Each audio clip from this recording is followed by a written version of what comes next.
Programming Throwdown, episode 48, Source Control. Take it away, Jason. Hey everyone, sorry for the late episode. We had some issues recording this episode, and so this is take two. But this is a very important episode. Personally, I can't stress how important this is for you starting developers and really for anybody using a computer. And so happy to talk about it again for the first time. But in this show, instead of doing news, we have something kind of like a public service announcement. I want to talk about backing up. So backing up is related to source control, but it's sort of even more sort of fundamental. Is this idea that you need to keep copies of things. And so I didn't know this when I was in high school. I used to make a lot of StarCraft maps. And because you were a nerd? No, we all are. Yeah, exactly. So I made these StarCraft maps. Wasn't the maps I made weren't popular enough to like make it on a website or anything like that. I mean, this is 1996, so I don't know if there weren't even that many websites. Like it wasn't like everything was indexed like it is now. There was actually rings. Remember web rings? Yes. Where you'd go to one of the sites and it would link you to all the others, and you just go through. Anyways, so I wasn't popular enough to make it into a StarCraft map web ring. I just had my maps on my computer, and but for me they were very cool because the maps actually told stories. They were like RPGs. It wasn't like typical StarCraft where you're playing this tactical game. It was like all about the story that unfolded. You had this character, and how you leveled him up changed the story, and it took a lot of time. It's like a ton of different macros and triggers and all that. And my hard drive crashed. I lost all of it. And like to this day, I have a lot of other projects that I haven't lost, and every now and then I go and look at them, and it's kind of cool, and have a little nostalgia trip. But I lost a ton of projects when that hard drive died, and so don't do that. Don't be regretting that. There's plenty of ways to back up. You could use source control. So I'll tell you sort of what my backup strategy is. I have source control for projects where it's a lot of small files, text files, where source control does really well. For things that are kind of small but aren't really source code, that for those I do Dropbox, Google Drive, iCloud Drive, these kind of different projects that sort of back your stuff up in the cloud. All of them have limits unless you want to pay money. I've been backing things up since I was in college and very poor, and so I used to do a whole bunch of crazy R-syncing among computers and things like that. Now you don't have to do any of that. You can use BitTorrent Sync, which is actually one of our tools of the show earlier. You can also use SyncThing, which is an open source version of BitTorrent Sync. Okay, so this is a side topic, but I was thinking about this other day. People on the internet were saying that, don't use BT Sync because it's closed source. You don't know what they're doing. You can't trust it. Use SyncThing because it's open source. You can trust it, blah, blah, blah. What is your opinion? Do you use both? Like, is there a legitimate reason? Personally, I'm not going to go audit the source code, right? Like, I'm just going to be honest. I'm not going to do that. So is there an advantage? Like, do you put an advantage on something which is open source versus something that's not? You just go on features? Like, how do you make that decision personally? Okay, so for me, I'll look at open source for cost reasons. In other words, like I got into Emacs instead of Visual Studio just because I didn't want to pay for Visual Studio, and it just kind of grew on me there. I don't really buy the argument that open source is more audited because, although we have this like fantasy that open source projects, everyone's looking at the code all the time, there's all this third party. The reality is, if you look at most big open source projects, it's really just one or two entities pushing the project. And so I don't feel like there's that many more eyeballs on the source code, honestly. Also, if you want to do something malicious, you have access to the source code. And you don't have to do any reverse engineering or tamper protection, or tampering or anything like that. So, I would think for security reasons, I would go closed source. Really? I feel like security reasons, I'd probably go open source. Really? Because I feel like someone will have taken a cursory look to say like, hey, but like you said, I have no proof of that. Yeah, I mean, but I feel like long term, it's tough. hard to say for something that doesn't have a server. That's like for something that's just run on my computer or like run between two computers on my home network. It doesn't need to reach out to a third party. Like I don't worry about it as much, and I would only start to worry about it if it's like I'm depending on someone. I'm buying a piece of software, and I need them to be doing something on an ongoing basis as well. Like that makes me a little less happy. Yeah, right. Well, yeah, definitely when BitTorrent Sync was you had to pay per month. I didn't use it because anything you have to pay per month, it definitely like turns me off. I think we talked about this in the last episode. Yeah. But now it's just, I think it's $50 one-time fee, so it's totally reasonable. At the time, SyncThing blew up your processor, like not literally, but SyncThing would just max out my processor 24/7. And I had some very large directories full of pictures, and for whatever reason the indexing just wasn't optimized or what have you. And even though like nothing would change, I wouldn't even add any pictures. One of my cores would be at 100%, and my laptop battery wouldn't last, and things like that. Since then, they fixed a lot of that, but I'd already migrated over to BitTorrent Sync, so I'd have to migrate back. But I did, just as just for experimental reasons, I did reinstall SyncThing and try it, the latest version, and all those problems are fixed. So okay. I guess if I had to tell people, I would tell them to use SyncThing at this point, because it's more mature, but when I started, it was in bad shape. I use BitTorrent Sync in all fairness, also because it has mobile clients. Oh, that's true. I forgot about that, but yeah, the mobile client is amazing. It just every time you take a picture, and I don't need it that often, but I do occasionally, and also for like you said for pictures. Okay, so you use rsync, SyncThing, BT Sync between two computers you own. Right. So for files that are too big to fit on the cloud without spending money, I'll use BT Sync. Yeah. Like if you have, like in my case, I have terabytes of photos. I don't know what that would cost me per month, but it's much easier for me to. I actually have BT Sync running at my parents' house, so like literally, I take a picture with my iPhone, and then the next time I'm on Wi-Fi, it goes to my parents and to my desktop. Yeah, so, I need to set something like that up, because that's really important, is not just computers you have in your house, because if you have fire or theft or flood or whatever it may be, and you lose everything in your house, you really can't rely only on that. Yep, that's right. Although it's much better than relying on a single spinning bit of metal inside a metal case inside a computer. Oh yeah, that's that definitely could just go down randomly at any point, and you'd be faced with either just loss of it or paying large sums of money to attempt to recover it. Yep. The other thing is, this is a little bit orthogonal, but so I had a friend who lives in Berkeley, and went on Facebook and told everyone like he's so excited to go on vacation. Went on vacation and then was robbed while he was out of town.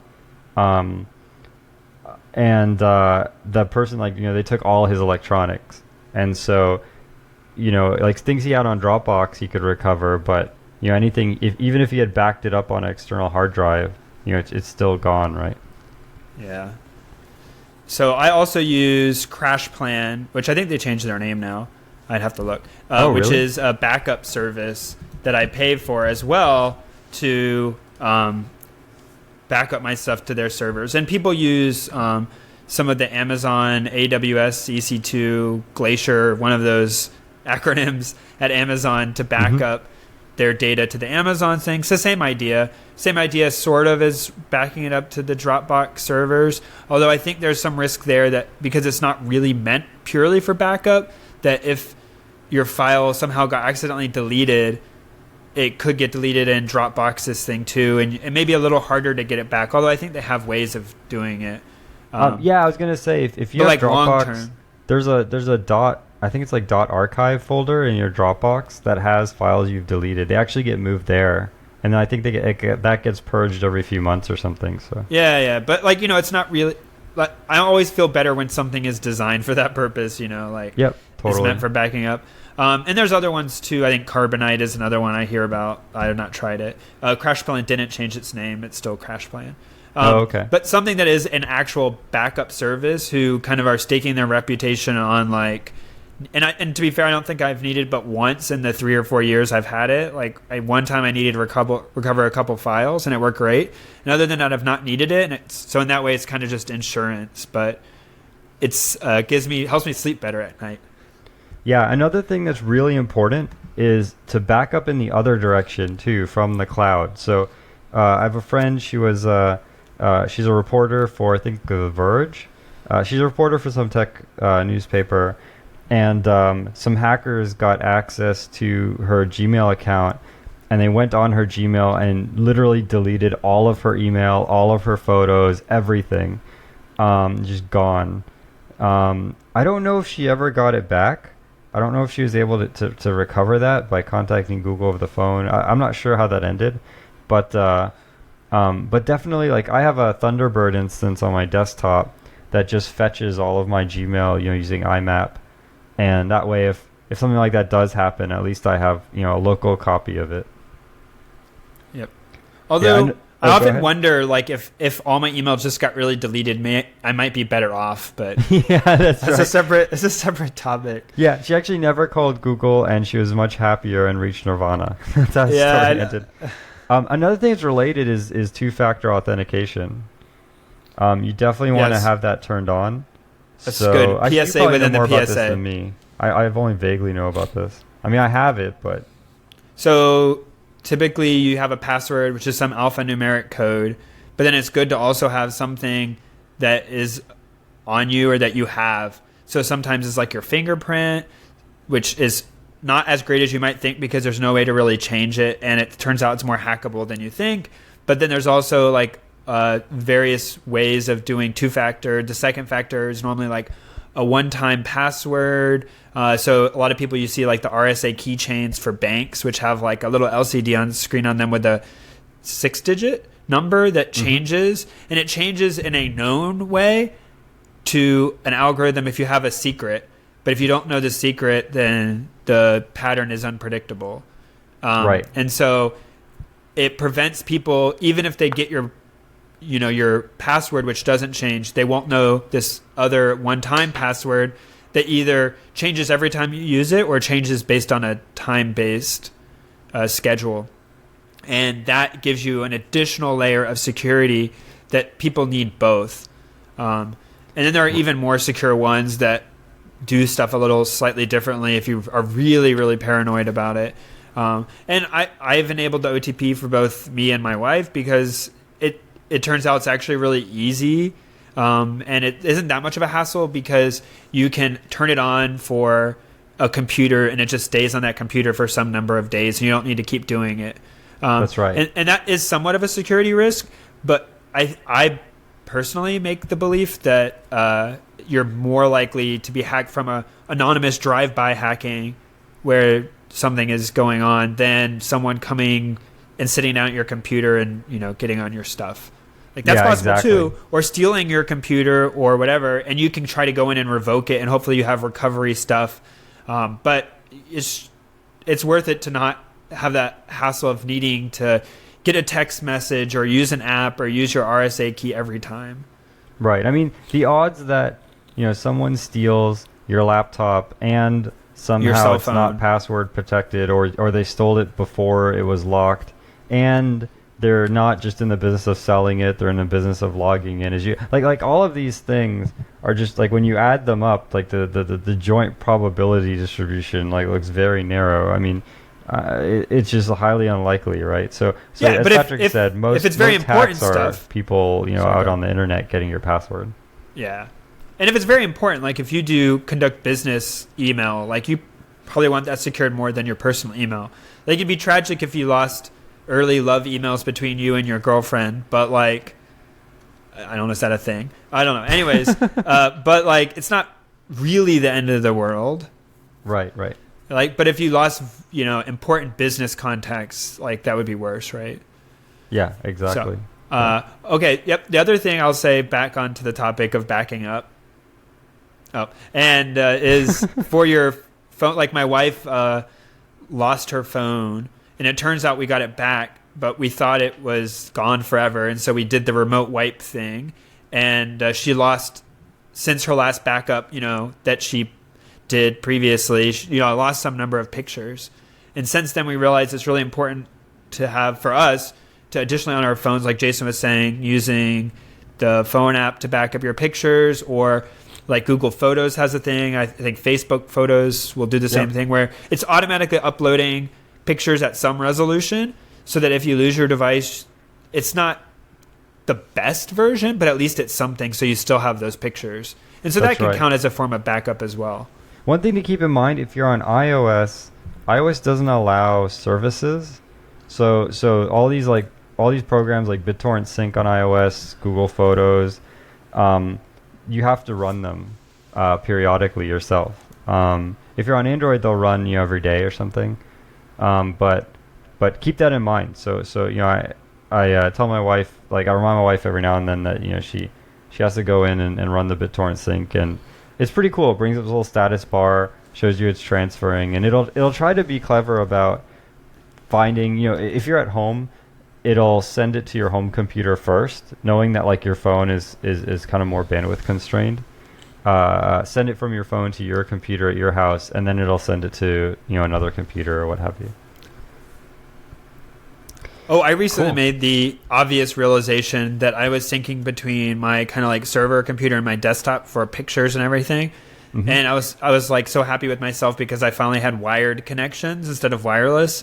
Okay. And I was like, whoa, I'm getting 8 megabytes a second sync speed. This is pretty good, or whatever. It goes so fast. And then I realized, I think I used an old 10100 switch instead of a gigabit switch. So I switched it. Oh man, too many switches. To a gigabit switch. And I was getting I think 24 megabits per second or megabytes per second. I was just like, yay! Nice. This is even so much faster. Because I had one, but I just had used some old one laying around, not thinking it's just so much faster than wireless anyways. Right. Oh yeah, no. You didn't realize you hit another order of magnitude. Yeah. Another thing, and then we'll move on from this, but the other cool thing about the BitTorrent Sync is it provides an easy way to access your photos on your desktop. My wife, she's tech savvy and everything, but even a tech savvy person, getting photos from your phone to your desktop, especially if your desktop's running Windows and you have an iPhone or something, it can be a little complicated. With this BitTorrent Sync, if you have it set up correctly, you just open the Sync app and wait, and then the photos are just there in the folder on your desktop. I mean, you don't have to do anything. It's really nice that way. You sound like a sales pitch for BitTorrent Sync. Before we leave the open source one, but yeah. Before we leave the topic completely, I'll also say another strategies people employ, which is valid. They used to burn DVDs, but now I think storage is so big it's hard to do DVDs or even Blu-rays. I don't know. But now hard drives or SSDs or USB sticks are big enough. I guess a valid strategy would still be to download onto a USB drive and mail that to your parents or put it in a safety deposit box or and then the other thing I was going to say is that when you could also RAID array your hard drives. That's another valid backup strategy because it helps again protect against a single hard drive having a problem. But then you're having multiple hard drives and not getting the full capacity of each because some of it is sacrificed to protect against errors. Yeah, so just to tell everyone real quick about RAID, the way RAID works, there's a couple of primitive versions of RAID. There's several versions. The first version is I don't even know what it's called, striping, I think. No, the first version is just where it just takes if you have two 1 terabyte hard drives, it just concatenates them. So now you have a 2 terabyte drive. Logical drive. Right, but it's actually these two 1 terabyte drives. And if you write to the sector, n/2 + 1, you're writing to the beginning of the second drive, right? There's also mirroring. And they don't have to be the same size or really the same in any way, really. Right. There's also mirroring. In the case of mirroring, they do have to be the same size. And you want them to be the same performance, or you'll get the performance of the worst one. Yep. And every time you write a bit to one of the hard drives, it writes it to both. So it's just like a mirror. It mirrors everything on the left hand with the right hand. But then it turns out, let's say you have 3 hard drives. Sure, you could do mirroring, and now you have 3 copies of everything. But statistically, that's kind of overkill. So if you kind of do some probability theory, you can get 95% redundancy, or you can guarantee that 2 or more drives have to fail within a few minutes. You can make that guarantee without having to sacrifice so much of your disk space.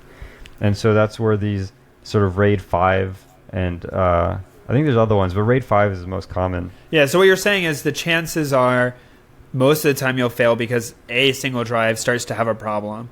And as long as if you use 3 drives, you can get most of the capacity of 2 drives, I think is how it works out. Right. And the 3rd drive is used for kind of error checking the first 2. And then as long as if only 1 drive has an issue, you get to keep all your data. You can take away the bad, sick hard drive and put in a new one, and it'll essentially rebuild it, and then you'll be back to full protection. Exactly. And if you lose 2 hard drives, though, you have a problem. But the chances of that happening are, far less. And even if you had them fully mirrored, just 2, you would be in the same case. And if you had 3 fully mirrored, well, that's great, but you have 3 hard drives, but only 1/3 the space, right? Exactly. That's an inefficient system. So yeah, I have fully mirrored. I only have 2 drives. I'm thinking actually about buying another 2 drives. And so in that case, maybe I'll go to a RAID 5. It's actually kind of hard once you pick a RAID, to switch to another one. I think you have to, purge all of the data and then bring it all back. But yeah, that protects you from hard drive failure. There are also, I know Linux has some file system stuff I was reading about recently that tries to handle some of this for kind of like network attached storage reasons, where it's not handled at the, per se, just like the, a RAID might want to be handled at the hardware layer, and OS actually just sees a single drive, but actually try to handle it at like the file system layer. I like where you have a disk pool, some is used for parity, and they try to kind of be smart about where they stick where, so that you can kind of just add or take away drives without having issues. Kind of like a Hadoop file system, or like a MapReduce, like Google file system or something like that, but only on one computer. This sounds really formal, but I'll take an action item to look into that and maybe try to get us better information next time. That's just speculation. An action, cool. Or we'll distribute it. Someone out there has to know about this. Maybe they can write in and tell us. Yeah, if someone knows about some type of Hadoop file system thing where you can literally just pop in a hard drive and your file system magically gets bigger, let us know. That'd be awesome. That'd be really, really fantastic. Yes. Cool. Okay, so time for book of the show. Book of the show. My book of the show is Kobolds Ate My Baby. It's really fun. It was out of print for a while. They brought it back. Really excited about that. I had pirated this because it was out of print. I literally could not get a copy. And I was well, I mean, yeah. So as soon as it went back in print, I bought a copy. I'm very satisfied. They call it a beer and pretzels RPG. If people don't know, there's video game RPGs, but there's also true sort of role-playing games where you all sit around at a table and there's sort of this set of rules, and there's one person who arbitrates all of these rules, and everyone else has to sort of play these characters, and part of the rule sort of encourages you to assume the persona or personae of various characters, right? So this one in particular, every person is a kobold. Wait, it's not just personas. I think it's just personas. It's personas, or it's persona. Yeah. Persona and personas. Oh, it's personas. Okay. Yeah. Anyway, sorry. So no, it's fine. Learn something new. In this you're a kobold. You have to sort of eat this baby. It's very hard to eat the baby. You always end up failing in just hilarious ways. But hopefully you get closer to the baby than anybody else. along the way, there's a bunch of little rules that make it kind of fun to play, especially people who may not be into RPGs. There's one where anytime someone says King Torg, everyone has to say "All hail King Torg." If you don't, you die. Your character dies. And so you just use that in funny ways to get people killed and things like that. It's just a bunch of kind of funny things like that. They've all rolled up into one game. Highly recommended. Very nice. I don't think I've actually ever played a pen and paper RPG before. I've tried to do it once or twice. I got a Star Wars beginner's guide many years ago when they had an RPG, and tried to play it with my brother, and we never really understood or did it right. So yeah, I played D&D a little bit, and then we were playing it in school, and the school actually banned it. We only played it twice. There was a hysteria, happened. Yeah. Yeah, but it was that time where it was associated with witchcraft, all sorts of craziness. Yes. So it got banned. To be honest, I never really enjoyed it, the D&D. I only really like pen and paper RPGs that are satirical and funny and sort of tongue-in-cheek. Kobolds Ate My Baby is one of these. Paranoia RPG is another one. But any of the pen and paper RPGs that are serious, I just can't get into it. So. Yep, I just never played any of them. Oh, you should try this one. I guess I'm missing out. I think you'll like it. Yeah, but you have to have... The problem with all those, you can't just be one person or even two people, really. It really needs to be a group of people. That's right, yeah. Yeah. I don't have that many friends. Okay, anyways, moving on. My book of the show is Firefight by Brandon Sanderson. This is the sequel to... Oh, no, it dropped out of my head. I have to look it up. Anyways, it's a sequel to his previous book that is called Steelheart. There we go. Thank you, okay. Amazon. And Steelheart is the first in this, I guess, universe. I think there is a series, they're calling it The Reckoners, and it's kind of a superhero universe. There are people with superpowers, but it's not like Marvel or DC superpowers. It's an interesting take on what superpowers are and what it means, and these superpowers kind of, do people necessarily have to change by having superpowers? Anyways, it's a pretty light read. It's lots of fun. You should obviously probably read the first one, Steelheart, first, which was a previous recommendation. If you read that one, this is the second one, Firefight. I also really enjoyed it. A little different kind of book than the first one, but very fun nonetheless. And this is a good opportunity to shill for our plug that if you would like to help support the podcast, you can listen to Firefight on Audible by going to audibletrial.com/programming throwdown, and you can get a free month at Audible, which means you get a credit, and for one credit you can download any of the many, many books they have. I actually pay for Audible on my own and listen to it on my commute because my commute stinks, and I like to listen to sci-fi, so I make it through a lot of sci-fi books, and I listen to them on Audible. I really enjoy it. You can get a 1 month subscription for free. After that, they'll charge you. But if you don't want it to be charged, just cancel after your first book, and you can get to keep it, because even if you, like Jason said, if you don't like paying month to month, which I also don't like being committed to, the nice thing is you still get to keep all your books that you bought with your credit, so you don't have to keep paying. And the paying for me works out month to month cheaper than buying it straight up or whatever. Audiobooks can get very expensive. Yeah, they really can be, which makes sense. I mean, if you think about a movie is, well, I guess it's a lot more production. It's 2 hours, 3 hours, but an audiobook can easily be 10, 20, 30 hours. The book I'm listening to now is 3 books in one, and it's 65 hours. Oh, wow. So that's a week of commuting. Right. No, that's... Oh, wait, don't do that math. Wait, 60 hours? That's probably a month of commuting, right? No, even more than that, because if you say there's 20 work days. Oh, right, yeah, only at work. Yeah, right. Yeah. Anyways, cool. It's a lot, and I enjoy it, and it helps me pass the time. So, yep. Nope. I'm just saying, it helps me pass the time. So I like Audible. We're also on Patreon, which is pretty cool.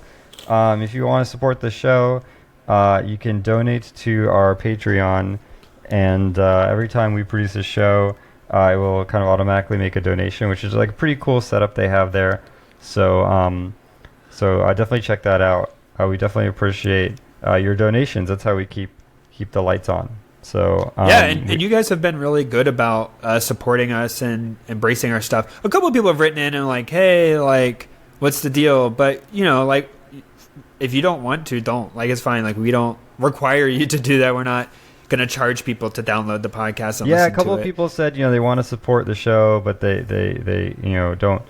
They're not in a position financially to do that and things like that. And don't worry about it, man. I mean, we're gonna do the show, and if you can support, that's great. And if not, if this show helps you, that's really what it means. That's really what we're doing it for, is to help people out, and don't feel like there's any pressure or anything like that. And if you don't like an episode, just download it and then turn it off, and then you can feel good about really pressing that delete button really hard.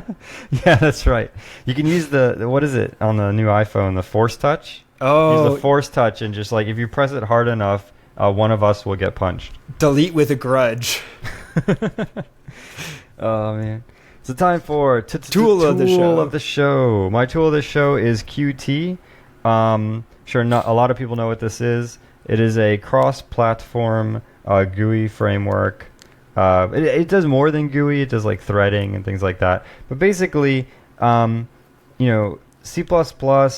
a lot of sort of native things. I mean, if you want to do Linux, you're doing some kind of GTK kind of thing. If you're on Windows, you're using I don't even know. I guess Microsoft Foundation classes or whatever they have now. I guess some kind of .NET thing.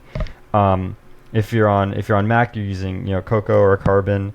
There's a bunch of different platform-specific things, and so if you want to make like a cool desktop app, like if you take any of these cross-platform desktop apps, like Steam, for example, Steam uses Qt, so that way they can write the code once, and it runs on Linux, it runs on Mac, it runs on Windows, and all three of them, it looks reasonable.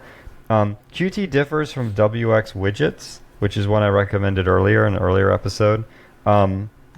WX widgets actually takes your code and transforms it into something native. So in other words, you build some form in WX widgets, and when you compile your code for OS X, you end up with Cocoa code. So it feels like you built a native app. Qt is different. Qt sort of has a layer in between, and Qt's goal is to try to give a uniform experience across all the different platforms. So that's the difference. Like WX Widgets wants you to give a native but different experience on each platform, and Qt tries to give you a uniform experience on each platform, but it doesn't feel native. It turns out, in my opinion, Qt is way better. The reason is, I've used WX Widgets. It sounds great in theory, the idea that people think you built the app just for them or just for their OS. But in practice, people know. I mean, what you'll end up with a button where, on Linux, the button doesn't fit right, but, you don't have time to adjust it for all the different OSs. Or on OS X, you use a pull-down menu in a weird way where you wouldn't have done that. And so I feel like the it's almost an uncanny valley where it's using native widgets, but it's not laying them out in a way that makes sense, or there's some weird word wrapping. And actually, it's actually worse than just doing Qt, and people know up front that this is going to be a different experience than a native app. I think it's great. I highly recommend you guys check it out if you're doing any kind of C++ GUI work. Which I just generally try to avoid. Yeah. I mean, if you're gonna do it's GUI, necessary. That's necessary, and I appreciate the people who do it. Yeah, if you're gonna do a quick GUI for some small project, use like R or something, or IPython notebook. But if you really have to build a GUI, use Qt. My tool of the show, surprise, is a game. This one is an iOS game. I should look up every time, but I always forget whether there's an Android version of it or not. I'll check. Yep. And so this game is called Wayward Souls. It's a roguelike, and it is very much kind of like, if we've talked about, I think, Spelunky before. It is on Android as well. It is on Android. On the Google Play Store. Yep. So in the kind of theme of Spelunky, or they're saying Mage Gauntlet, but basically it's procedurally generated dungeon levels, and you can kind of choose what character you want to play as. You kind of go into the level, you fight some bad guys, and you die a lot. But then like you kind of get better as like a player. You learn what you're supposed to be doing, and then like you also kind of get gold that you can use to upgrade your characters and make them better equipped when they go back into the dungeon.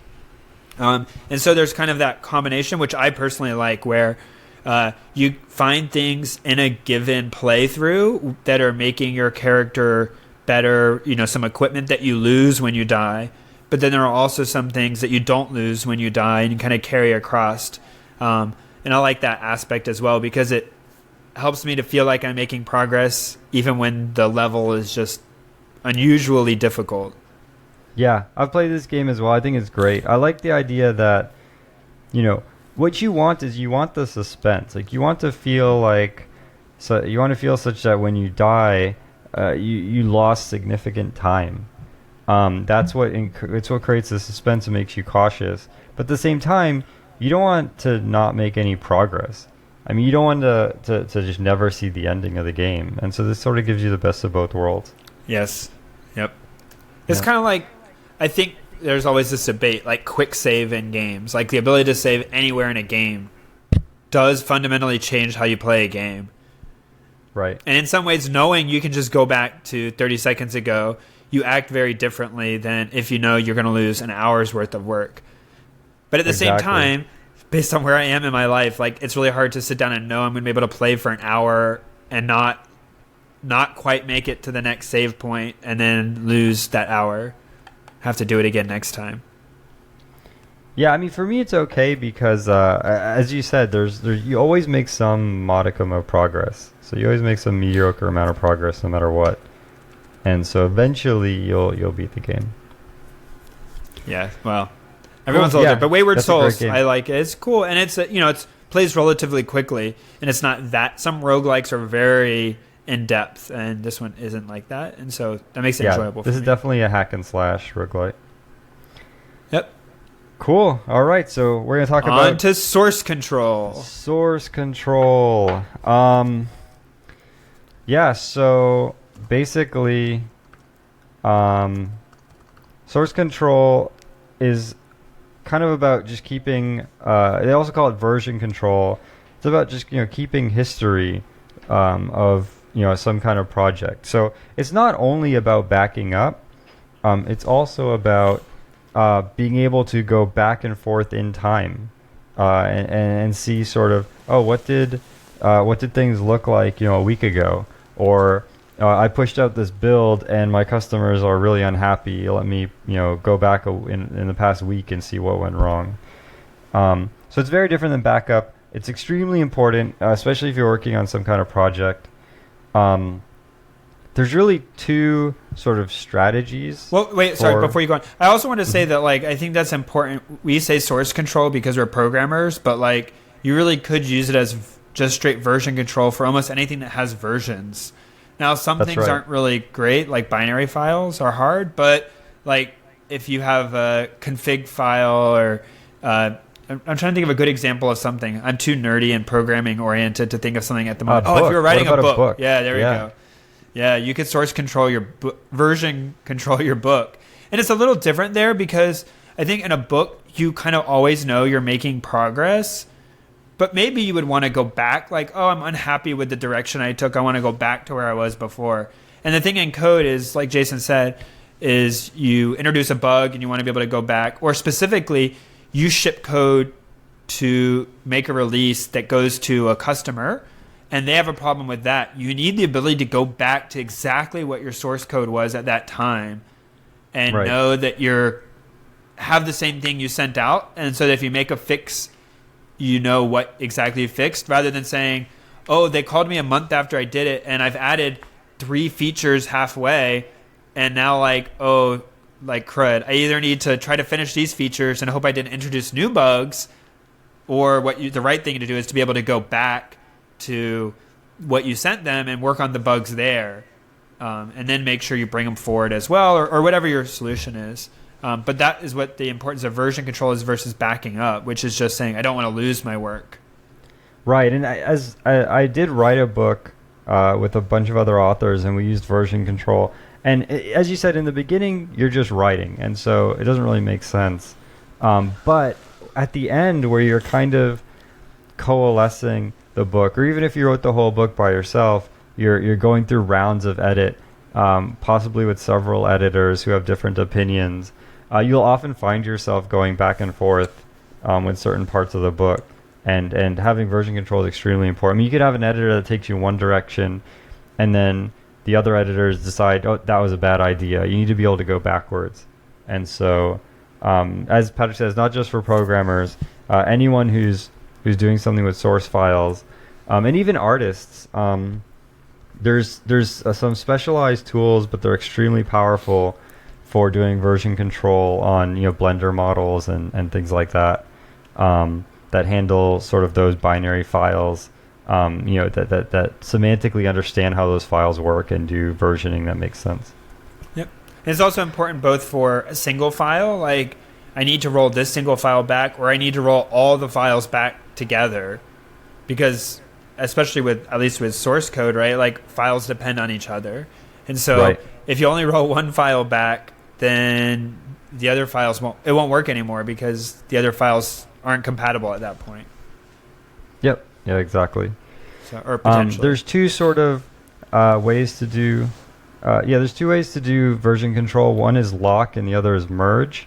The idea with lock is this is mainly used for binary files for people who are doing art and things like that. If Patrick and I are both making a bunch of art assets for some game, we just have a list of assets. And I decide, okay, now I'm going to take grass. I'm going to make all the grass for the game. I could just lock, the grass texture file. When it's locked, Patrick, he can read the file, but he'll know it's locked, and it won't let him make any changes. Then I can go in, I can, paint all of my grass, and then when I'm happy with it, I can unlock. I can update that file. That file will unlock, which means now somebody else can lock it. And it's now has my new content, and that way this makes it really for an individual file only one person can edit, but I could be editing. Oh, go ahead. No, you could be editing lots of files, but I was saying the advantage here is it makes it very explicit what you're working on, so that duplication of work is maybe easier to be avoided, because I know Jason's working on grass, and if I know we both knew grass needed to be worked on. He got it to first. I know, I should just wait on him to be done. But in like a source control, in a source code scenario, it may be that like, hey, I just need you to add this other member variable to your class to track this thing, but you're doing like an algorithm rewrite, and like, I want to just go ahead and have you unlock it. I'll make my change, lock it back, and then you can lock it back.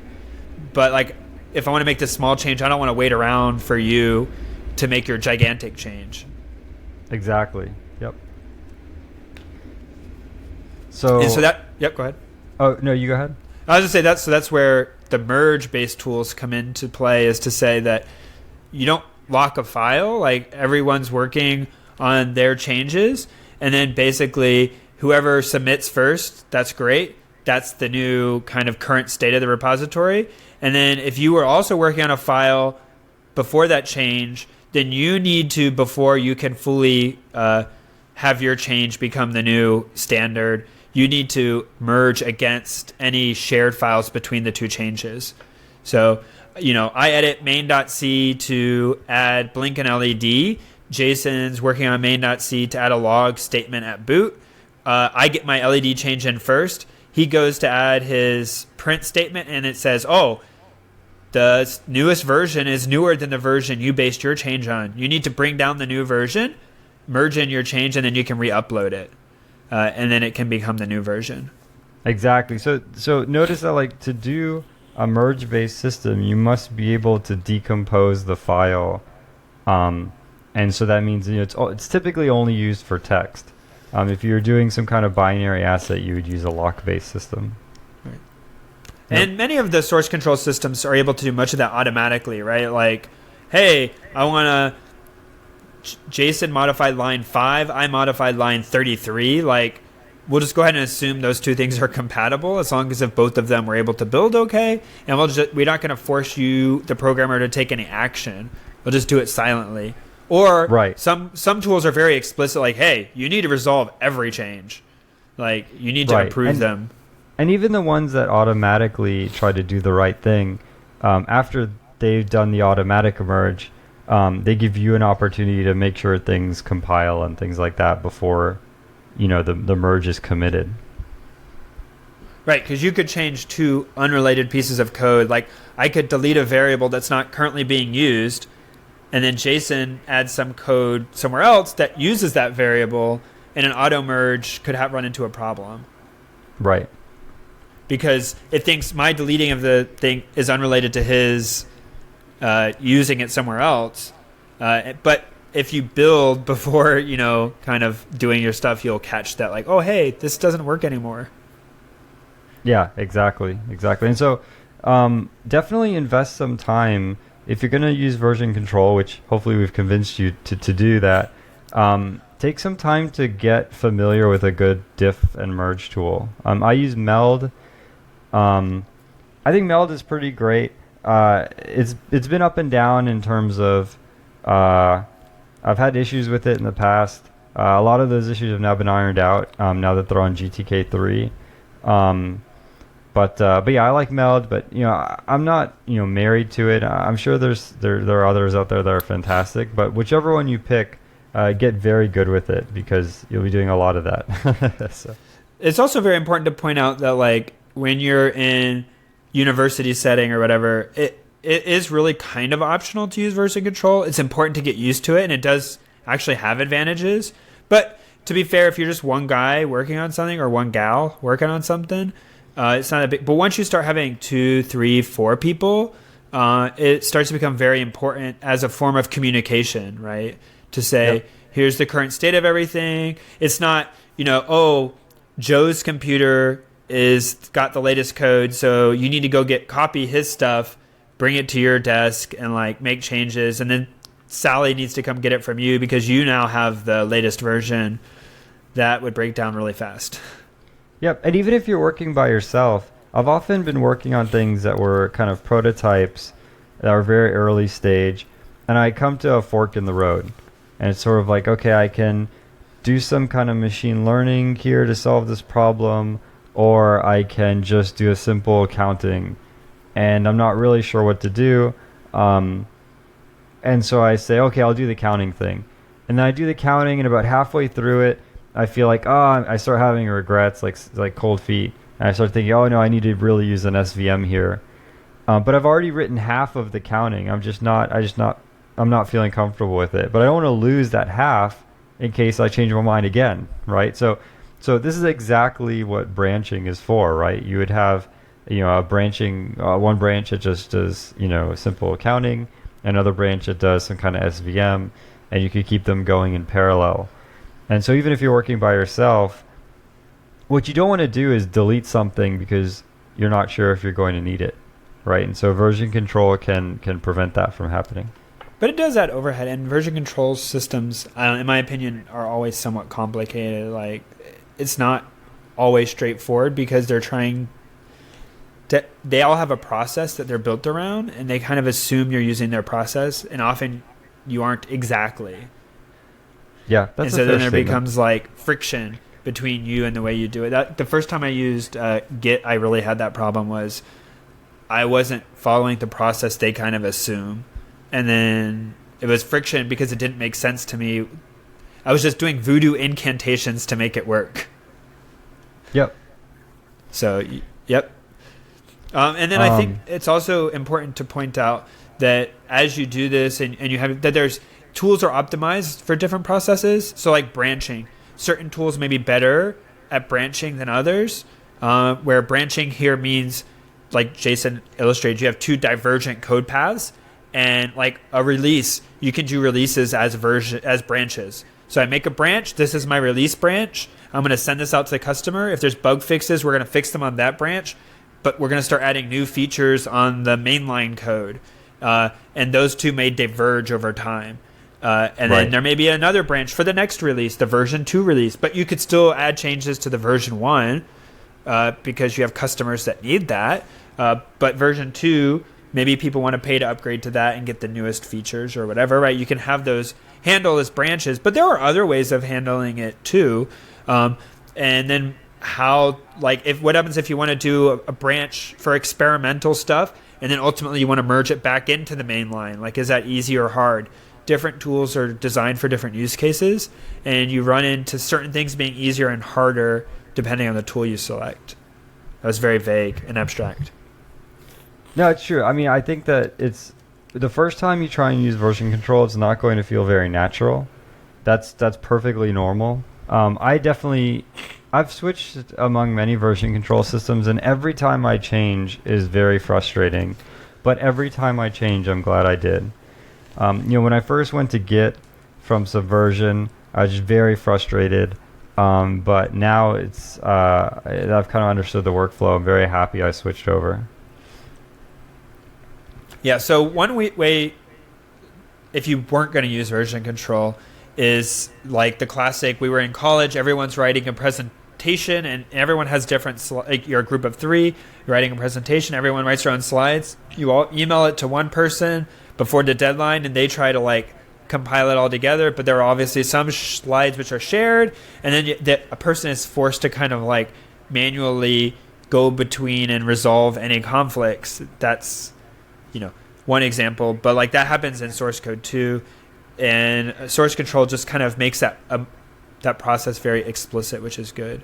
You can also, as we already said, go back in time, have branches, have multiple versions, and not have to have main.c.v1 or main Right. v1.c or what other naming schemes to handle it, and even be able to apply bug fixes to old code and still be able to send that to people. Also, Yep. if you just snapshotted your directory every 5 minutes, that potentially could work for a lot of these cases too, but that'll get really big unless you are only tracking the differences. But the source control is built with that in mind, so they typically are pretty efficient about storing only the differences as opposed to the whole files. Yep. So there are some cons. It's not version control doesn't solve all the problems. There's some use cases where it doesn't work. One thing to keep in mind: version control keeps the entire history. This can actually burn you pretty badly if you do something like accidentally add a 100 megabyte binary file to the version control. You should try not to do that. If that happens by accident, you can use some voodoo black magic to delete the file. You can't just delete the file because it's version control. The fact that you deleted it is there and the history is there. You actually have to do some black magic to go back in time and delete that file. What's that? You need to purge it. You need to purge it from history. Right, that's right. There's different names depending on the source control, but yeah. Yeah. I think in Git it's like a rebase. You have to rebase, and remove that commit. It's not pretty. But anyways, yeah, you have to keep the entire history of every file. Now it's compressed and all sorts of stuff, but at the end of the day, it's going to be pretty large. So that's something to keep in mind. Another thing is that it's not really designed for archiving. I mean, if you want to keep a backup of all of your pictures, this is probably not the way to do it because there's just too much overhead in all of these processes that you're never going to use because you're just dumping pictures in there. So for something like that, you want to use the things we talked about in the beginning, like SyncThing, BitTorrent Sync, all of that, Dropbox, etc. Yep. So we'll do a quick who's who of source control systems, that we've kind of used or heard about, talked about, and we'll kind of go kind of in chronological order. So you'll have heard some of these. A lot of people have heard of CVS, concurrent version systems. There's Rational Clear Case, Microsoft SourceSafe. A lot of people's first experience that are of a certain age. I don't know how to say that. If you worked in software at a certain time, that may have been your first encounter with it. Razor. Then we get to so those were all things that were used in the 90s, and most of them aren't used today. I mean, and I say all of those are lock based. I don't think most of those aren't. Merge based is more recent and has become more dominant recently. Right. I don't think it was as popular previously. Yep. So in the 2000s, they had SharePoint, which is also lock based, but SharePoint targeted, artists and things like that. So Microsoft Documents, that's right. Artists, editors, writers, people are creating that kind of content, and it's designed for teams of people where collaboration on a file level just isn't that important. It's really more like if you and 10 people are writing a book, but you're each writing a different chapter. That would be great. SharePoint would be good for that. The 2000s also introduced Subversion, which is very popular even today. And that's where really people got into merging and branching and things like that. Subversion today is considered kind of primitive. The way you create a branch in Subversion is by copying the entire repository. So it's it's a little bit primitive by today's standard, but still, as I said, very popular. Then more recently we have like Git, Mercurial, and these are interesting because they're both also distributed. So instead of having a central server where everything is kind of held, it's in a distributed fashion, and only by convention does one of them become kind of the gold standard. And every client kind of has their own thing. You can work offline, you can commit just locally, and then upload to a remote one host on a server, but that's only, again, by convention that is the one. Like, it doesn't have to be. And so that's another difference, is whether something's centralized or distributed, which has impact. And so Git and Mercurial are both versions of that. There's also impact. We didn't really talk about like how you architect, like whether you have project or repository or whatever you want to call it in the various version control systems. But basically, at what level do you track stuff in one organized fashion, or do you split it into multiple ones? And as you grow to a really big team, that starts to have a lot of impact too for performance reasons. Right. One thing to know about Mercurial, Mercurial actually has some pretty cool functionality where you can actually check out part of the repository. In later versions of Subversion and in Git, you can't do that. You get the entire repository. And in fact, the way Git works under the hood, I don't think it even has a clear concept, internally of the directory structure and things like that. But with Mercurial, you can actually set up access control on per directory basis and things like that. So I'm a big fan of having one source control system for an entire company. Wow, that's pretty brave. Yeah, I mean, well, a lot of companies are doing this. I mean, Slack has this. Pinterest, I believe, works this way. This is just from talking to friends. But I'm a big fan of that. I think that, you can you have set to really it up trust correctly. that people are administering stuff, and there's still got to be some amount of permissions per directory, right? Like, you don't want one team accidentally just blowing away all your stuff one day. Exactly. So that's where Mercurial comes in. You can get away with this. You can use subtrees in Git and have sort of one repository, but under the hood it's really a bunch of repositories. But to the user's perspective, it's just one.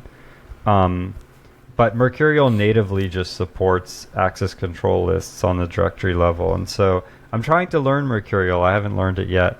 But yeah, as Patrick said, I mean, you can have, one version control project per team, one project for the whole company. There's many different ways to architect that.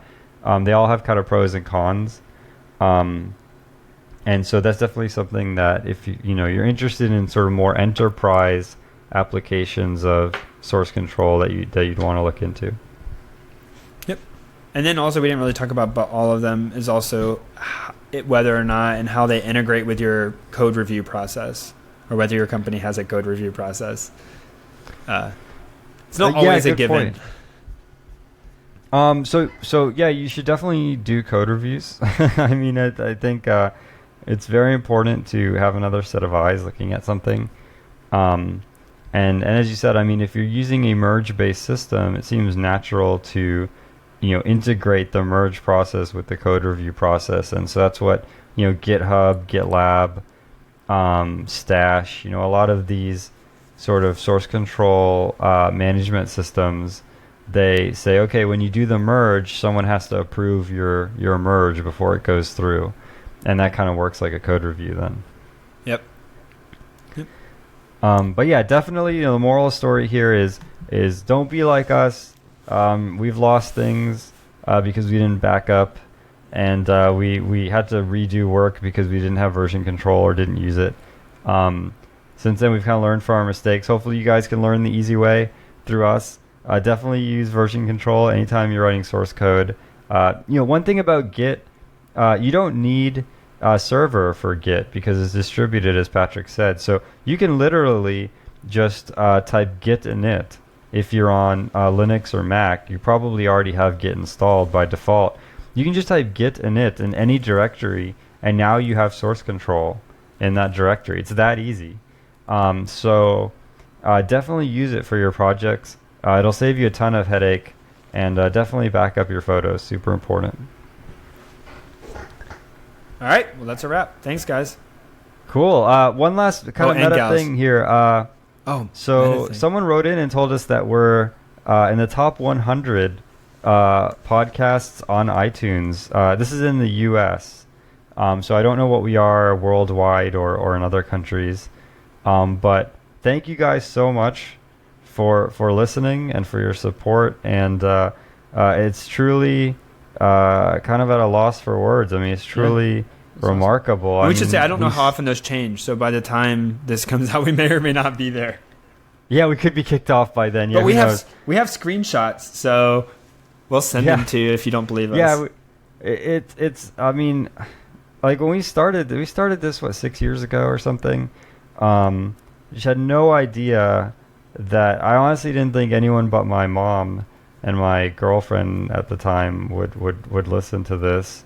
And it's just truly amazing that that we've come just so far, and we have so many listeners, and we just really appreciate you guys taking some time out of your day to listen to this, and we hope that we could provide a good service to you guys.